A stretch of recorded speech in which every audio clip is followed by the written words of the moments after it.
Bienvenue dans l'introduction au logiciel GeoGebra. Euh, D'abord, sachez que GeoGebra va être utilisé autant pour représenter des figures géométriques que des fonctions, des vecteurs. Il y a même une possibilité de résoudre des équations là, avec du calcul formel. Qu'est-ce qui est intéressant, entre autres avec GeoGebra, c'est qu'on peut lier les objets entre eux. Donc, vous allez voir que si on fait une certaine construction ou on crée certaines fonctions, bien, on peut mettre une dépendance. Donc, si on change un objet, tous les autres vont bouger en conséquence. Donc, je vais expliquer ça en cours de route. D'abord, juste si on regarde l'interface du logiciel, on a en haut, là, c'est assez classique, là, une barre d'outils où les différentes options disponibles sont présentes. Il y a aussi vous ne le voyez pas, mais habituellement, quand on ouvre le logiciel, dans la barre menu, là, il y a façon d'aller chercher les mêmes options. Et il y a aussi ce qu'on appelle une barre de saisie. Donc, si je traçais un parallèle avec Excel, je ne sais pas si vous êtes habitué, mais avec Excel, des fois, il y a des boutons qui me permettent de créer des commandes, faire des fonctions, quoi que ce soit. Mais on peut aussi écrire directement la commande dans une barre de saisie. Donc, un exemple très simple. J'ai ici un plan quadrillé, un plan cartésien qui est quadrillé. Je peux représenter un point en cliquant tout simplement sur point et en le plaçant quelque part. Donc, je viens de créer le point 4.4, 4.36. Donc, en X et en Y, sa coordonnée. J'aurais pu aussi aller dans la barre de saisie puis écrire le point, on va dire 3,5. Vous voyez, je viens de créer le point B. Donc, autant dans la barre de saisie que dans les différents boutons, vous pouvez créer des points, des fonctions, des vecteurs, etc. Donc, ça, c'est selon votre aise. Ici, on est dans un environnement graphique. Donc, l'environnement graphique, vous voyez qu'il y a différentes options. On peut changer les couleurs. Pardon, excusez-moi.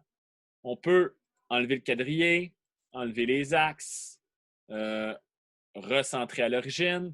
Donc, il y a plein de petites options à observer. Avec la roulette de la souris, ce que je peux faire, c'est zoomer à l'intérieur, zoomer à l'extérieur. Donc là, je suis en train de jouer avec la roulette de la souris. On peut aussi bouger les axes. Si on veut bouger, bien bouger, comme si on se promenait, comme si on bougeait notre feuille. Donc là, c'est important pour le faire. Regardez, déplacer graphique. Donc, qu'est-ce que je veux faire? Un déplacement de graphique. Il y a sûrement une façon de le faire directement avec la souris et le clavier, mais c'est beaucoup plus convivial de le faire avec la souris. Là, je suis dans l'option déplacer graphique. Si je suis dans l'option agrandissement, lorsque je vais cliquer sur la souris, ça va agrandir. Mais là, si vous avez une roulette, là, une molette sur votre souris, vous pouvez le faire aussi comme ça. Si, là, je me disais, mais moi, je veux saisir le point, là, je ne suis plus capable, ça fait juste des zooms. Parce que qu'est-ce qui est activé? C'est l'agrandissement.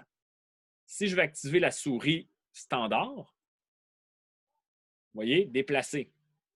Donc là, je vais pouvoir prendre un point, par exemple, et le déplacer. Et vous voyez qu'au fur et à mesure, la coordonnée du point change. Donc, je peux avoir entré au préalable un point. Puis là, il est comme attiré vers les entiers. C'est parfait. Souvent, on veut des nombres entiers selon le quadrillage qu'on utilise.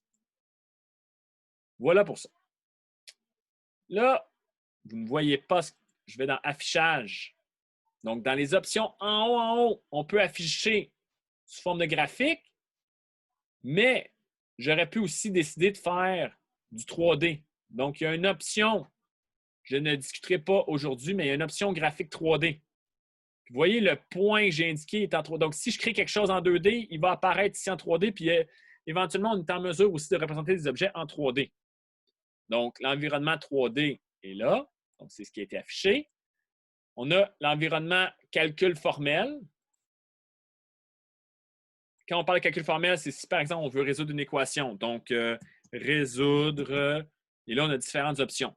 OK, ça, c'est un peu plus avancé. Je n'en parlerai pas dans mon vidéo d'introduction, mais sachez que c'est possible de résoudre des équations. On va taper résoudre 3x plus 8 égale 2. Puis là, il va nous sortir la valeur du x en question avec la bonne commande. Ce qui nous intéresse le plus, c'est vraiment l'environnement graphique 2D. C'est vraiment avec ça qu'on va travailler le plus souvent.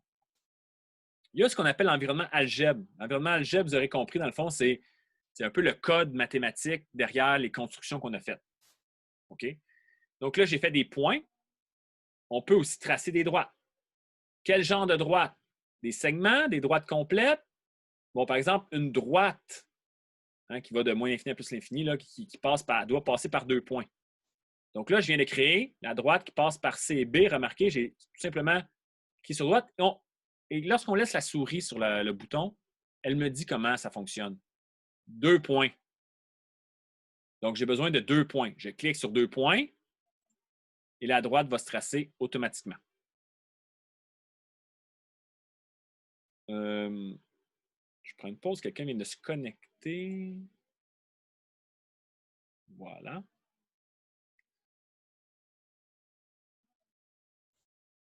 J'aurais pu aussi tracer une droite dans la barre de saisie. Il faut toujours avoir en tête, si je tape droite, il va me demander quels sont les 2 points. Là, je suis en bas, là, donc on me dit, par exemple, j'ai une droite qui passe par A et C. Donc, A, et l'autre point va être C. Et là, je viens de tracer une autre droite. La droite, les 3 droites que j'ai faites, F, G, H, on voit leur équation, c'est bien. On peut les bouger.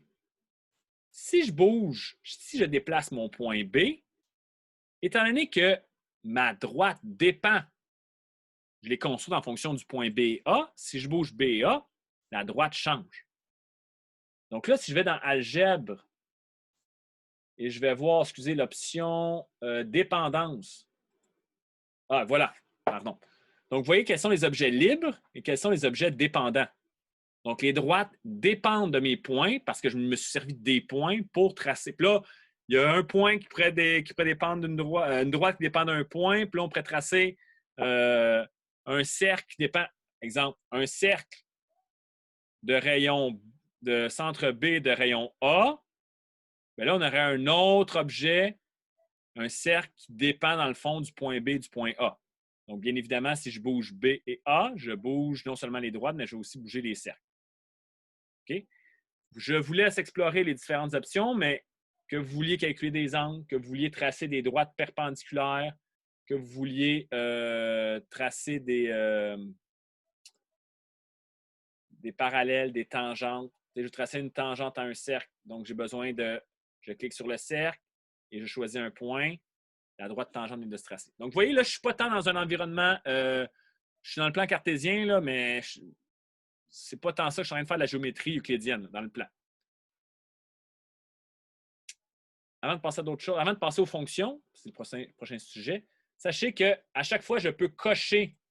Des fois, je fais c'est comme des traces, c'est mon brouillon. Je ne veux plus faire apparaître les points. Bien, regardez, qu'est-ce que je fais? Je peux cliquer ici sur les boutons. Je peux faire disparaître des choses. Ou j'aurais pu tout simplement cliquer droit.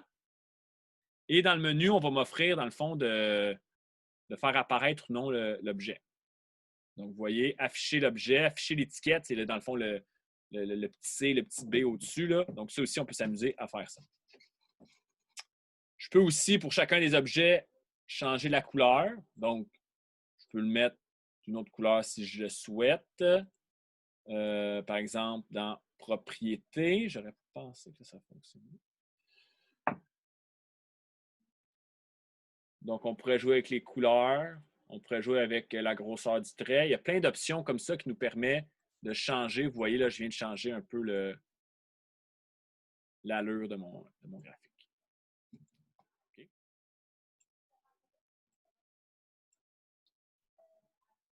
Donc, ce que je disais, si j'écris f de x égale x au carré, vous voyez, la fonction x au carré vient d'être tracée. Cette fonction-là, c'est x au carré. Je ne peux pas la déplacer. Je ne peux pas jouer avec. Par contre, si j'écris y égale x au carré,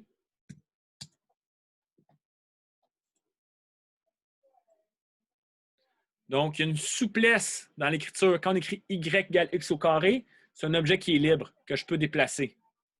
Donc, vous voyez qu'au fur et à mesure que je la déplace, c'est quand même intéressant, on voit les translations, on voit son équation qui change. La fonction L, c'est ça, je ne peux rien faire. OK? Sur une fonction, je peux représenter un point quelconque, mais j'aurais pu aussi dire, par exemple, trace-moi le point 2 f de 2. Et vous voyez que 2f de 2, ça nous dit tout de suite c'est 4 son image. Génial. Là, il y a une différence entre le point A et le point B. Le point A, je peux le bouger parce que j'ai dit que c'est un point quelconque sur. Tu vois, il reste sur la courbe. C'est bien, je l'ai mis sur la courbe, il va rester sur la courbe. Il dépend de. Il reste. Alors que B, lui, il est fixe. J'ai dit que c'est 2f de 2. Il y a une distinction aussi dans la couleur. Ce qui fait en sorte que si, par exemple, je trace. Vous voyez où je m'en vais, une droite tangente, ben, je vais pouvoir voir une droite tangente qui est fixe, une droite tangente qui bouge, dépendant de ce que je souhaite faire. Okay? Donc, voilà pour les fonctions. Si je traçais, par exemple, G de x égale à moins x carré plus 4. Cette fonction-là, j'enlève le point A. Cette fonction-là, je ne peux pas la tasser, mais facilement, je peux. Regardez comment c'est bien ça. Facilement, on va chercher l'intersection.